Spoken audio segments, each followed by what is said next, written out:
Welcome दोस्तों। आज हम बात करेंगे नो कांटेक्ट सिचुएशन के बारे में, जहां पर एक पर्सन दूसरे पर्सन से बात करना बंद कर देता है।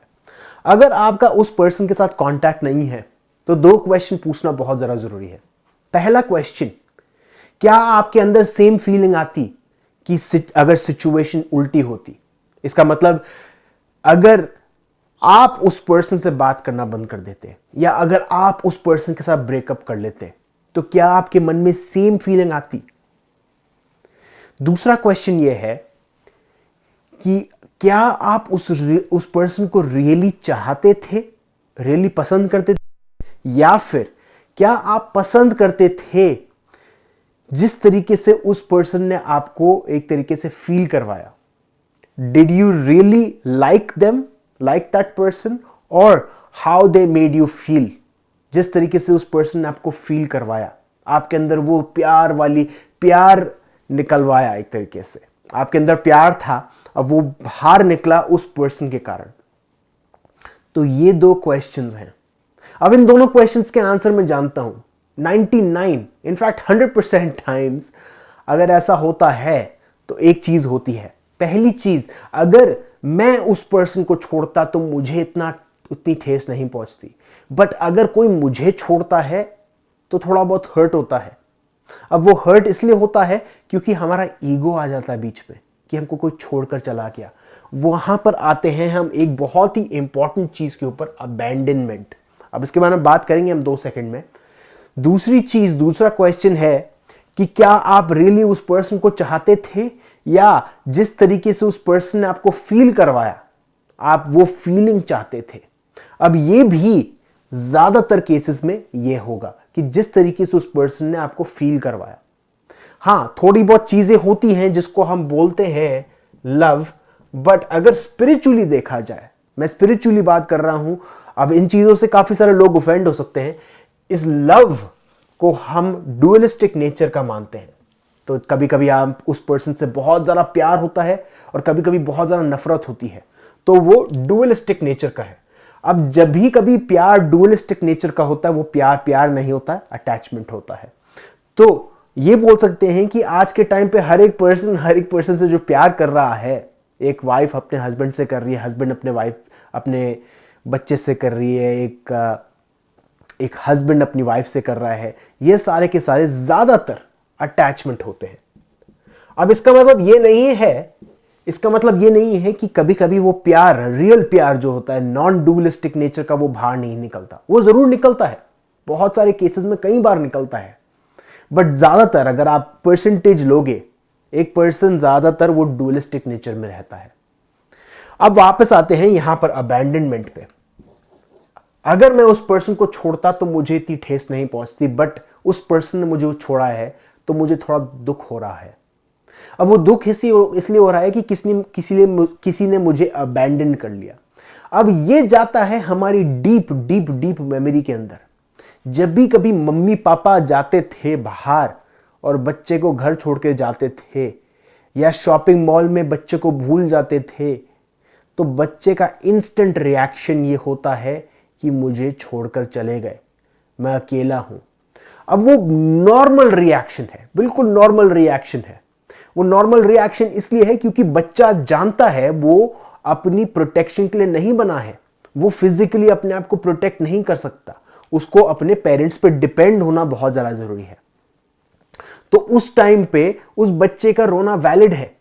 बट कई बार क्या होता है, जब भी कभी ये सिचुएशन हमारी लाइफ में आती है, कोई हमारी लाइफ से चला जाता है या कभी हम छोड़ देता है, वो जाता है हमारी डीप मेमोरी के अंदर और हमको लगता है कि वो पर्सन, वो मम्मी पापा या जो भी है, वो हमको छोड़कर चले गए।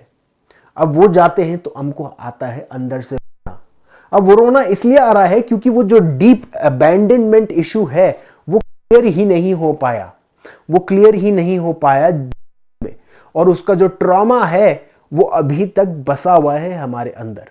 अब मैं जानता हूं आपने इस वीडियो पे क्लिक किया ताकि मैं आपको सॉल्यूशन दे पाऊं, सॉल्यूशन की बात करेंगे, बट आपको इश्यू जानना बहुत जरूरी है। आपको पता होना चाहिए कि आप कहां पर हो, कैसी सिचुएशन हो, तभी आप उधर से बाहर निकल पाओगे।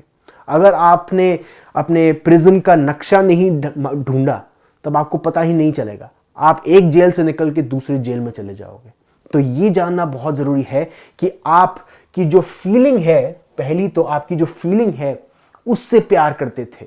अब उसमें कोई खराबी नहीं है, ज्यादातर लोग यही करते हैं, 99% लोग यही करते हैं। कुछ 1% स्पिरिचुअल बीइंग्स होते हैं जो बिल्कुल ही डिटैच्ड होते हैं। दूसरी चीज, ये जो अबैंडनमेंट इशू है वो आता है बचपन से। अब ये दो चीजें तो आप जान गए। अब आती है एक इंपॉर्टेंट चीज है, वो पर्सन आपकी लाइफ में आया, वो पर्सन आपकी लाइफ में आया आपको कुछ सिखाने के लिए। वो पर्सन आपकी लाइफ में आया आपको कुछ सिखाने के लिए। अब इसका मतलब ये नहीं है कि वो आपकी लाइफ में हमेशा टिकेगा या फिर वो चला जाएगा। कुछ भी हो सकता है। हर एक पर्सन की लाइफ अलग है। हर एक पर्सन की लाइफ में कोई पर्सन आते हैं, अलग अलग कॉन्ट्रैक्ट्स करते हैं सोल लेवल पे। वो आते हैं कुछ ना कुछ चीजें सिखाने के लिए।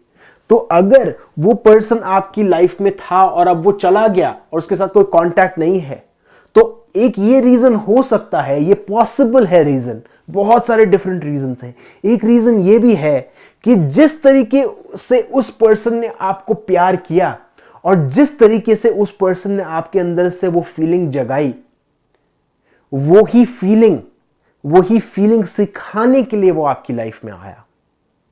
अगर एक पर्सन बहुत ही रूड है, बहुत ही ग्रम्पी है, बहुत ही अपनी लाइफ से परेशान है, उसकी लाइफ में आता है कोई अलग पर्सन, उसको प्यार करना सिखाता है, उसको सिखाता है कि ये सारी चीजें बहुत जरूरी है, कंपैशन, लव, सॉफ्ट बनाता है। और फिर उसके बाद वो चला जाता है। वो चला जाता है या तो ब्रेकअप के थ्रू, या नो कांटेक्ट, या फिर वो लाइफ से चला जाता है। तो उसने उस पर्सन को अलग तरीके से छू दिया, उसको वो लेसन सिखाकर।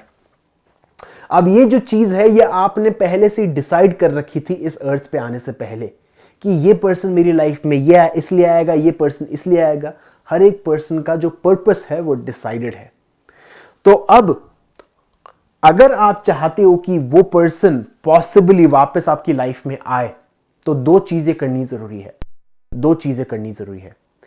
एक तो आपको वो जो पर्पस है, वो पर्पस के लिए जो आया था पर्सन, वो सीखना जरूरी है कि क्यों आया वो मेरी लाइफ में।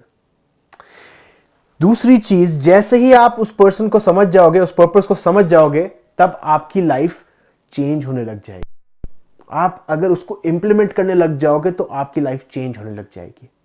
अब दूसरे पॉइंट पे आते हैं कि अगर आपको उसको चेंज करना है तो आपको लेट गो करना पड़ेगा। अब ये बिल्कुल ही कॉन्ट्राडिक्ट करता है पहले पॉइंट से जो मैंने बोला था कि अगर आप चाहते हो कि अगर वो पर्सन आपकी लाइफ में आए तो आपको लेट गो करना पड़ेगा। अब वो ऐसे काम करता है कि जब तक मैं चाहता हूं कि वो पर्सन मेरी लाइफ में आए, बहुत गिड़गिड़ाता हूं और अंदर से डेस्परेट फील करता हूं, तो तब तक मेरी डेस्परेट वाली वाइब्रेशन हाई रहेगी।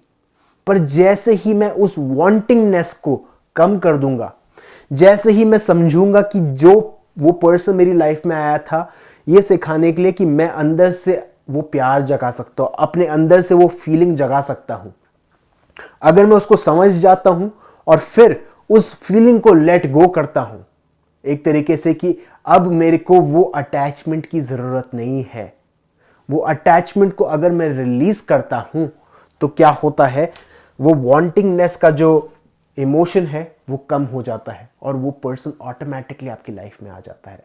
या अगर नहीं भी आए, आप एक ऐसी सिचुएशन में होंगे जहां पर आपके साथ ये वापस सिचुएशन रिपीट ना हो।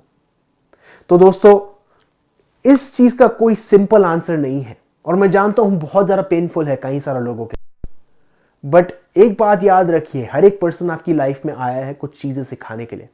उनको थैंक यू बोलिए और उनको थैंक यू बोलने के बाद आप रियलाइज करोगे कि एक लेसन आपने लर्न कर लिया, और उस थैंक यू बोलने के बाद उस चीज को इंप्लीमेंट करने लग जाओ।